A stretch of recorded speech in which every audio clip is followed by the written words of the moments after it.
The preceding program was paid broadcast. Any ideas, comments, and opinion expressed by the program hosts do not necessarily reflect the views and opinion of the station. The program and its producers are not affiliated with the station. Mga biyan ka mga kauturan, nagalambot naman sa inyong mga puluyan ng aton pinasay nga palatuntunan nga ginatiguluhan tinapay sang kabuhi. Palatuntunan ini nga nahalad sa pagpamalandong kag sa pagtuon sa mga pulong sa aton Ginoo. Kag sa pagwali sa mayong balita sa kaluwasan nga si Kristo Jesus namatay, nabanhaw kag magabalik liwan. Aton ang kayunan sa siningadlaw sa pagpamati sang mga pulong sa aton Ginoo gikan sa alagad Pastor Neil Velces. Ang dinalan sa kasulatan para sa aton sa sining adlaw makita sa Henesis kapitulo 1 kag magabasa ako diri sa bersikulo 27 tubto 28. Ang pulong sa Ginoo nagpahayag sa aton gani ang Dios nagtugas ang tawo sa iya kaugalingon nga dagway. Sa dagway sang Dios gintugan niya siya. Lalaki kag babayi gintugan niya sila. Kag ang Dios nagpakamaayo sa ila. Kag ang Dios nagsiling sa ila. Magmabungahon kag magbuad, kag magtugob sang duta, kag magpakagalon sa iya, kag magahom sang kaisdaan, sang dagat, kag sang kapispisan sa kanginan, kag sang tagsa kabuhi nga butang nga nagagiho sa duta.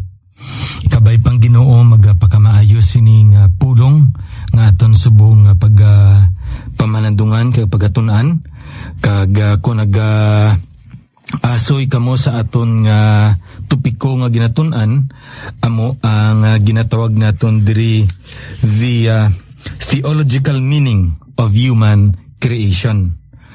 Kag isa kabutan diri nga makita naton nga may kinalain gid ang ginatawag naton tawo, humanity, ang pagkatawo, ang katawan may kinalain gid. Walay sapayan nga aton makita sa pulong sa Ginoo nga ang tanan-tanan niya butang sa sining kalibutan gintuga sang Dios. Apang may ginatawag naton pagkapinasahi ang tawo bilang isa ka tinuga sang Dios. Kag diri man naton makita nga ang ining ginatawag naton pagkapinasahi hindi ini tungod sa kalag o kon sa ginatawag naton nga masami ang pulong nga ginagamit naton diri kalag. Kag diri makita man naton ini siya sa Henesis kapitulo 2 kag diri sa bersikulo 7 ang pulong nga ginagamit diri sa Biblia sa aton nanginbuhi nga kalag, living being. Kay kun aton lang taon diri man naton makita sa pulong mismo sa Dios sa Henesis kapitulo 1 bersikulo 4 kung aton dira nga basahon ang ini nga dilan sa kasulatan diri naton makita nga may gingamit man nga dinalan sa kasulatan diri ang Biblia sa aton buhi nga mga tinuga, living creatures. Now, kung lang taon naton ni sa original gid nga pulong, ang pulong diri sa Henesis kapitulo 1 bersikulo 24 nagapahayag ini sa mga kasapatan kag gintabag ini siya nga living creatures. Kag diri sa Henesis kapitulo 2 bersikulo 7 ang aton mismo nga nauna nga amay kag iloy. Kag kun lang taon naton si Adan kag si iba gintawag man ini siyang labi na gid si Adan diri living being. Parehas lamang ina nga pulong ang gingamit sa Biblia sa aton.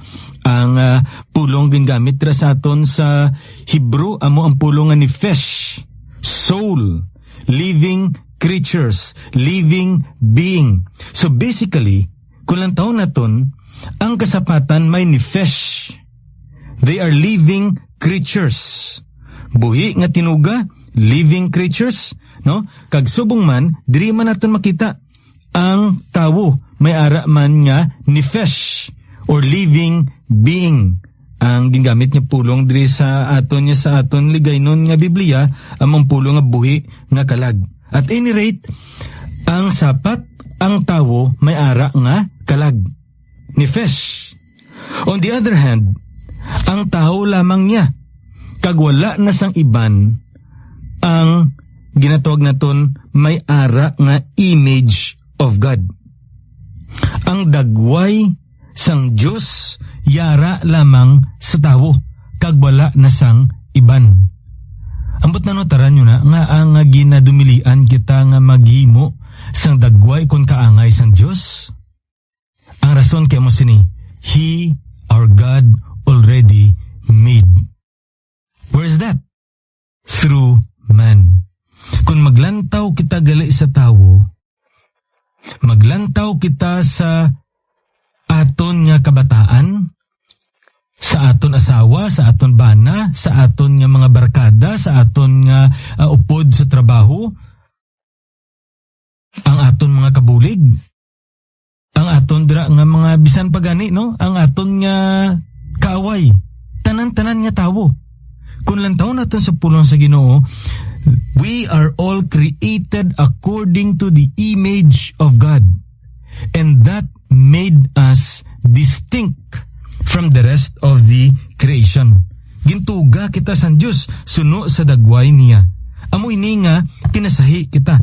That's why kung ato lang taon diri, sa pagtuon naton sa pulong sa Ginoo, ara na kita sa ika-apat nga kamatuoran diri nga makita naton una gid sa tanan, our origin. We don't have independent existence. We exist because somebody caused us to exist. Ari kita sa sinikalibutan, tungod may isa ka ginatawag naton maalam nga magamit naton ni pulong being nga amo ang nagtuga sa aton. Kag sino ina? Ang aton nga Dios. That's why kung aton lang taon, He is our creator God. Kag amo ina makita naton una gid nga kamatuoran kag aton na ina nga na istoryahan. Nga kung sa aton pa, dili naton makita gali nga our existence is dependent upon God. Gani nga ang tawo nga wala sing Dios, ano ginambaldra sa Biblia sa aton? Mawala siya. Ang tawo nga may Dios, hindi siya mawala, kundi may kabuhi nga walay katapusan. Now, ikadua diri nga makita naton, humans are part of the creation. Ang katawhan, bahin sa ginatawag naton, tinugasan Diyos. Kulang taon naton sa pulong sa Ginoo, nagambal din ang Biblia sa aton, diri sa Henesis Kapitulo 1, versikulo 1, nga sa ginsuguran, gintugasan Diyos ang mga langit, kag ang duta, upod dira ang tawo. Bahin kita sa ginatawag naton pagtugas sa Dios. Tanan-tanan niya butang kag sa pagtugas sa Dios sa bilog nga kalibutan o pudra ang tawo, tama gid kaayo ang gintugas sa Dios. Nangin malain namang ang gintugas sa Dios tungod gin pakamalain, gin halitan, gin abusuhan sa sala. So, antes ang sala nagsulod sa bilog nga tinugasan Dios paagi sa tawo. Tama gid kaayo ang gintuga sa Dios. Now, ikatatlo diri nga kamatuoran nga makita naton sa aton nga ginatun-an nga mo sini. Humans or humanity or humankind has a unique place in the creation. Walay sa payan gali nga gintuga ang katawan pareho sa pagtuga sang mga kapispisan, sang mga kasapatan, sang kadagatan, sang kalangitan. Pero may pinasahi nga duogya ang tawo sa bilog nga tinugas ng Diyos. Kaya nga man, ato na inilingitunan sa nagligad, no? Nga walay sapayan, nga may ara nga gin sambit ang Ginoo sa pagpakamaayon niya sa mga kasapatan, nagambaldra siya. Be fruitful, increase in number, fill the earth, and subdue and rule over it. Amo ina ang ginambal niya sa tawo. Ang sa mga kasapatan, anong ginambal sa kasapatan? Be fruitful and increase in number and fill the water in the seas and let the birds increase on earth. Kung ato ng taon diri, nagatag sa sang tatlo kapag pagkamaayo, kag mando sa kasapatan. Pag abot sa tao, nagatag sa 5. Ginkopya niyang 3, kag nagdugang sa 2. Anong giduga niya? Subdue it, rule over it. Ano ba't silingon sini? May kinalain nga buluhaton gid nga tinugas ang Dios.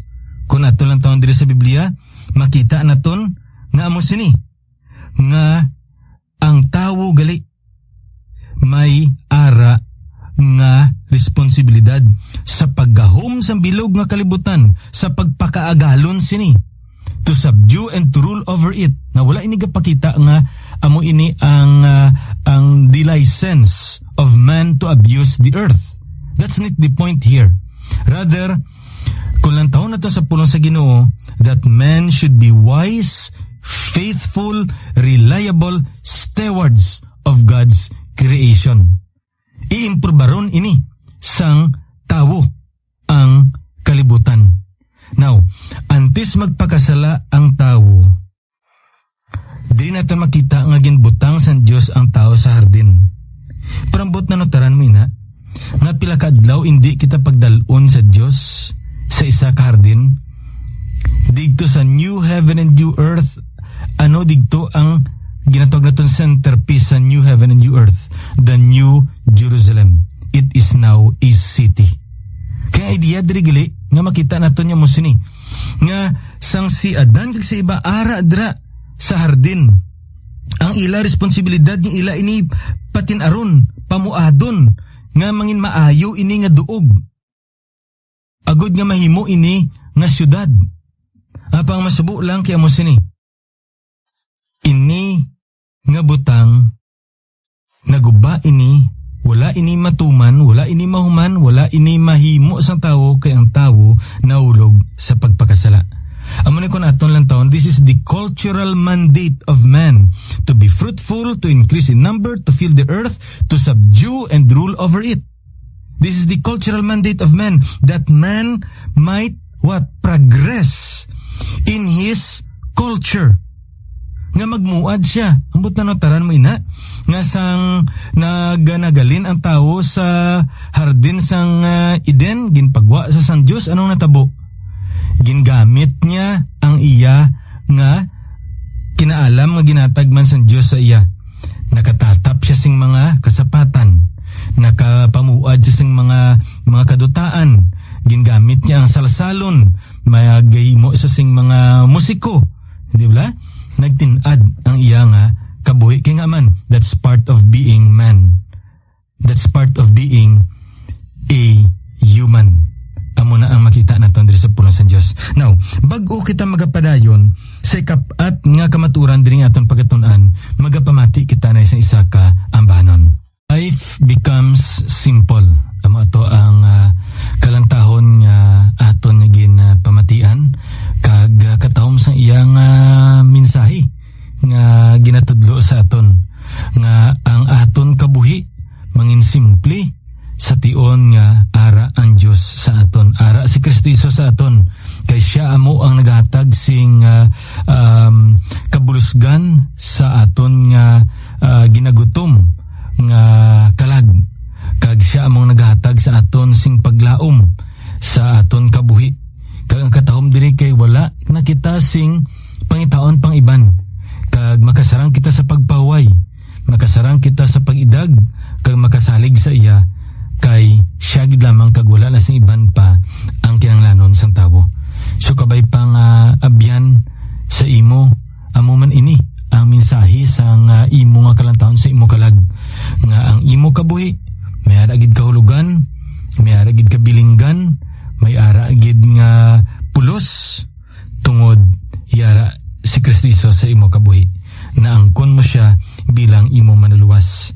Nakapangamuyo ikaw sa aton Ginoo nga gin-admiter nimo nga makasasala ikaw, kag nga wala ikaw sinsara nga mahimo sa pagluwas sa imo kagulingon gikan sa kaulipnan sa sala, kundi nga nangayo ikaw bulig sa kay Kristo Jesus nga amo gid lamang siya kag wala na sing iban pa nga ginadangpan kag nasaligan nimo, agod nga makabaton ka sing kapatawaran sa imo mga sala, sing ginatawag naton freedom, kahilwayan gikan sa gapos na sala, kag subong man makahatag sing dako nga paglaom nga may kaupod nimo ang Dios sa ginrian tubtob sa katubtuban.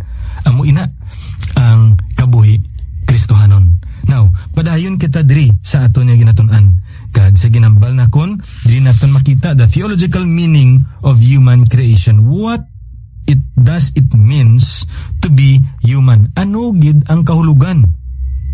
Ano gid ang buot silingon bilang isa katawo? Kag aton nga nakita ang mga tatlo diri ka matuoran natuhoy sa sininga butang kag aton ini padayonon. Now, ang ini subong nga pagtuon naton ikapat na ini ka matuoran diri nga makita naton nga amo sini. There is what we call brotherhood among humans. May ara gali nga pagiliutod sa tanan-tanan gid nga mga katawan. Now, isa ini kabutang bala nga ginadebatihan gid ini. Kung bala matuod gid man ni ang term nga ginagamit naton, the universal brotherhood of man and the universal fatherhood of God. Nga ang Dios amay sang tanan-tanan nga tawo, kag ang tanan-tanan nga tawo magiliutod. Ginabadibatihan ina kay nga man suno sa mga liberals ti insakto ina. There is a universal brotherhood among humans and as well as there is universal fatherhood of God. Sa piyak nga bahin, ari diri ang ginatawag naton conservatives. Kag ang ilaya punto mo sini, they try to maintain that only those who are in Christ are spiritual brothers. Para sa ila, ang tanan-tanan nga tawo nga nakabaton kay Kristo bilang ila nga maluluwas, amo ini ang magliutod lang. Apang kun lang taon naton, sing maid-id ang pulong sang Dios, diri naton makita nga duwa ini kapagtulunan insakto man. Now, una gid, kun lang taon naton sa pulong sa Ginoo, diri naton makita nga amo sinigli. The doctrine of creation and of the descent of the entire human race from one original pair means that we are all related to one another. Amot silingon sini nga amo ni nga tungod nga nagikan ang tanan-tanan nga mga katawan sa isa ka pares, sa isa ka amay kag sa isa kag ang tanan nga tawo nagikan sa isa ka pares, sa isa ka amay kag sa isa ka iloy. Nyan, suno sa makita naton diri sa pulos ng Dios, we are all related to one another. Universal brotherhood of man. Kung sa bagay kung lang taon naton bala, diri sa mga binuhatan kapitulo 17, si Pablo nag-abot siya sa lugar nga Athens, Atenas. Kag nagwali digto siya sa isa kaduog nga ginatawag naton Areopagos. Kag digto niya nakita nga may isa digto ka altar nga ginhalad sa isa ka Dios nga wala nila makilali, to the unknown God. Kag amo ni ang ginwali diri ni Pablo diri sa versikulo 26, amo ini kay ginpahat-pahat niya ini kun sino ini nga Dios, ano ini nga Dios. Kag aring ginambal niya, kag sa isa ginihimo niya ang tagsa ka pungsod sang mga tawo sa pagpuyo sa bug-os nga nabong sanduta, nga napatod niya ang ila na tangdo nga mga panag-on kag ang mga dulunan sang ila puloy-an. Agud nga magpangita sila sa Dios sa paglaom nga mahikapan nila siya kag makita siya, apang hindi siya malayo sa tagsa sa aton. Amo na ginambal diri sa aton nga dinala sa kasulatan. Kag aring ginambal ni pagid padayon kita diri, kay sa iya nagakabuhi kita kag nagahulag kag amo kita. Amo ning ginambal diri ni Pablo natuoy sa sininga Dios. Kaaring parahin niyo diri, subong sang nasiling sang pila sa inyo mga mamalaybay, kay kita gid kaliwat niya. Aring ginambal niya, versikulo 29b, nyan subong nga kaliwat sang Dios, hindi kita dapat maguna-una nga ang pagka-Dios kaangay sa bulawan, o kon pilak o kon bato, nga tinigib sang arte kag pangunauna sang tawo. Now, ang gusto ko diri emphasize sa aton diri no, no, sa pagpamalandong naton sa puno sa Dios. Diri naton makita sa versikulo 26 ang ginambal diri sang Biblia sa aton tam-an gid ka importante. Diri sa versikulo 26, anong ginambal niya? And he has made from one blood every nation of man. Isa lang niya ang Dios o kun ang dugo nga ginhatag sa Dios sa aton. Diyan tayo magambal kita, ti ako ya pastor, type A ako, siya ya type B, ti lain-lain ang aton dugo, hindi amo nabot silingon. Nga ang dugo nga nagapanalaitay sa aton, isa lang ina, kay nga aman, isang aton ginikanan. Isa kita. Amo ni kun aton lang taon sa pagpadayon naton sa sinibalang dinanan sa kasalatan. Diri sa versikulo 29 amo nang ginabal niya. Therefore, since we are the offspring of God. Sino ni nga we? Mga tumulo lang I don't think so. He's speaking to the unbelievers as well. To both believers and unbelievers. Ang punto diri nga makita naton yung masini. We are all offspring of God. Isa man ka tumuluo, isa man ka di tumuluo, tanan-tanan kita ang aton ginikanan, no? Ang aton ginhalinan ang Dios. Amay naton ang Dios. Amo ni ang pagtulunan diri nga makita naton. On the other hand, pinasahi iya ang ginatog naton spiritual brotherhood. Kay nga man, amo na ginambal sa aton dira sa 1:12. Kung madumduman mo pa na ang ina nga dinan sa kasalatan, katahom sina nga dinanan sa kasalatan. Kaya anong ginambal na diri sa aton? Nagambal din Biblia sa aton sina? Apang sa tanan nga nagbaton sa iya. Kung ba't silingon, kung wala kaya nakabaton, ti hindi amo ni. Pero kung nakabaton ka amo ni. Nga nagatuo sa iya ngalan, sa ngalan ng Kristo Jesus, ginatagan sila, ining mga nagbato, nagtuo, amo ni ang ginatag sa Diyos sa ila. Singgahom sa pagkamangin anak sang Diyos. This speaks of the spiritual fatherhood of God and the spiritual brotherhood of man. So kung sa aton pa, diri naton makita nga mo sini. Kung aton gali narealisar nga kada isa sa aton may isa ka dugo nga nagapanalaitay, parentihanay kita sa isa kag isa. Ang katahom amo sini, we can empathize with each other. Kung kaysa mo na may term kita ginagamit bala, maayo kung parinti mo mana, pabaida, maayo kung parinti mo mana, wala akong nagasapak, maayo kung parinti ko mana, hindi bala? Kay kung parinti mo, tisapakon mo, kung parinti mo, hatagan mo sing kabalaka, kung parinti mo, tiyatagan mo pagtamod. Pero you know what? Kung lang taon naton sa pulong sa Diyos, tamaan di klaro. We are related to one another. We are offsprings of God. And because of that, we need to empathize with each other. Ang pulong bilang empathy, katahom gali isang iya sining meaning. Ang meaning sa empathy, amo sini. The capacity for participation in another's feelings or ideas. Hinabalang makabatsyag ka sa ginabatsyag ya. Makaintindi ka sang iya nga ginabako, kag makahibi ka sa iya ginahibian man, kag makakalipay ka sa ginakalipay man, kay nga man. We are offspring of God. Parentihanay gali ang isa kag isa sa aton. Amo ni kon aton gali lang taon, masapuan aton amo sini. If we appreciate the universal brotherhood and the universal fatherhood of God and the brotherhood of man, then we will have a strong feeling towards the needs and hurts not only of our close friends and relatives but also with strangers. Amo ning katahom gali abyan. Kung nakita nimo gali nga ang imo gali nga isig ka pariyo utod mo parinti mo. Bisan wala pa sa nakilala. Kinakita mo sila nga isa kita kaginhalinan sa aton Diyos. Isang dugo nga nagapanalaitay sa aton. Makabatsyag kita sa ila ginabatsyag. Sa mga katawan nga ginakulang, makabulig gid kita ya. Kang katahom sini amon sinino, kung nakita mo ini bala nga butang, then you will never be self-centered anymore. You will never be selfish anymore. You will learn to share.